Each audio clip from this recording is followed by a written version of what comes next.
Hello everyone, I'm Reyanna Stowes, and welcome to Sports Hubs Before the Whistle. Now today we have a very special guest, Tiger Football's very own, number 80, Michael Perkins.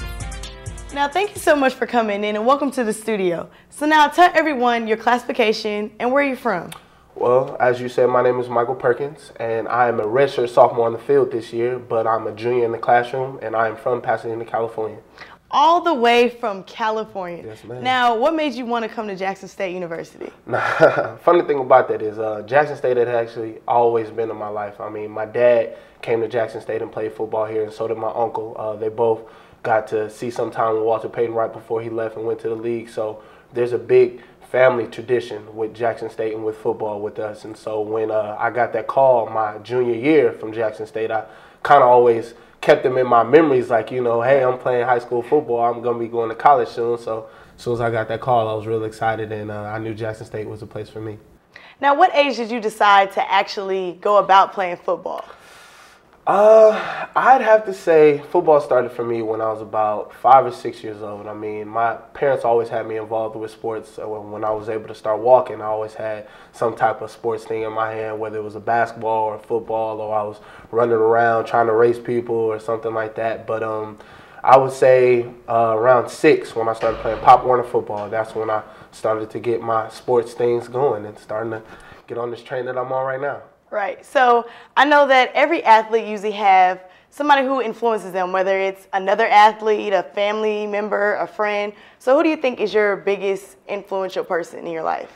I'd have to say my biggest influential person in my life would have to be my mom. I mean, I've seen my mom go through a lot of things in life, but she's been so strong and she's been so supportive with me with my schoolwork, but also with my sports. And I'd have to say she's just been my number one rock. So I'd have to say that's my mom.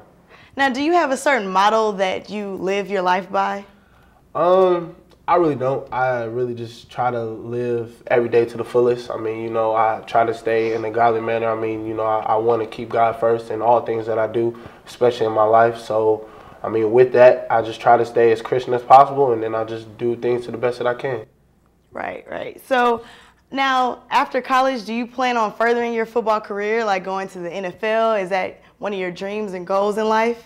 I believe that's a dream for every football player. I mean, you know, once you step on that field, it's just like, man, what if I could actually make it to the league? What if I could actually be in the NFL and get to play on Sundays and things like that? But, I mean, you know, it's always been a dream for me to do something like that, but I've always had a reality kind of mindset in my head where it is I want to get my degree. I want to be able to become a teacher and be able to give back what opportunities that I was given to some kids who might not be able to get that. So you want to be a teacher. So like around what age group? I'm actually going to start off, and most people are going to look at me and be like, man, you're crazy. But I'm actually going to start off around 3rd and 4th graders. I mean, start them off young, but 3rd and 4th grade for me, that was a real pivotal year. That was the year when I really started to focus more on sports and focus on doing the things that would keep me on the right path for sports. And I feel that that motivation that was put in me can be put into some of the kids that I can touch when I'm a teacher. So do you think that besides from teaching, you think that you would actually want to be a football coach one day? Oh, I definitely know that I will be. So. And what age group do you think? Well, I mean, you got to start off young, because when you start off young, that'll get you with all the wild and crazy kids who won't sit down and won't listen and will always want to do their own thing. But once you get that bunch together and once you get them to listen to you and do things like that, I believe that you'll pick up the techniques that you need to be able to teach at a higher level. Now, speaking of football, we know that at the beginning of the season you had a little bit of a rough time and you weren't sure about what position you may have been playing or whatever. So how did you go about, just making an impact on the field and proving to the coaches that you deserve to be a starter on the field? Well, at the end of the day, as a football player, you have to think that football is a team sport. Now, you can't go into the game thinking about individually what you want to do for yourself. You have to think about what you want to do for your team. And I'd have to say at the beginning of the season, it was a rough start. I mean, like you said, I wasn't clicking on all cylinders that I wanted to be clicking on, especially coming off of a great camp. And, I was looking forward to things. But as things started to wind down and we started to get more into the season, I kind of started to get my groove back and just went right back into it. But I think that every football player goes into practice and also into a game with the mindset of not what I'm going to do for myself, but what I'm going to do for my team and how can I help my team. So I just have to say it's really just going to be a team thing. And so I know last week you guys played Mississippi Valley going into a double overtime. So describe that game for me. I mean, that was a big game for us. That was homecoming. I mean, last year when we played Valley at their house and they played us real tough. We beat them by 1 point down there, and then coming up here, we already knew they were going to give us a big game because they were coming off an emotional high victory, beating Grambling the week before. And so during practice during the week, I mean, we were harping on doing the things that we needed to do right and staying on our P's and Q's. And when we came into the game Saturday, I believe that we were ready, but Valley just came out and battled with us. And I mean, as you can see, went double overtime, but we pulled it out. And I mean, a win's a win. And I'm glad that we were able to pull off the positive things that we were able to do in the game. And I mean, we'll harp on the negatives when we need to harp on them. But I mean, as long as we keep this ship going, ain't nobody stopping us.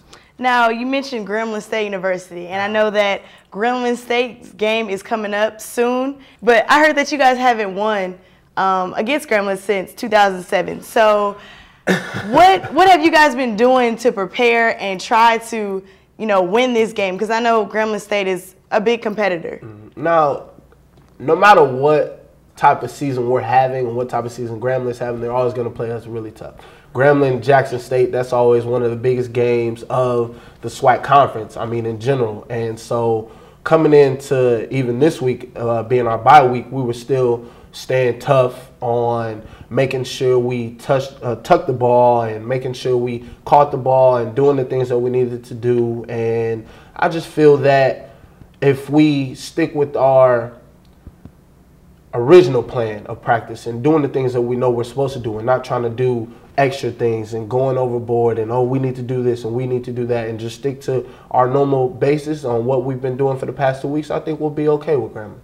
Right. Well, thank you so much for coming in today and answering all the questions. I wish you the best of luck this season, the rest of the season, and hopefully you guys will get that win against Grambling State University. Well, thank you so much for having me. And again, I would like to thank number 80, Michael Perkins, for coming into the studio today. This has been Before the Whistle.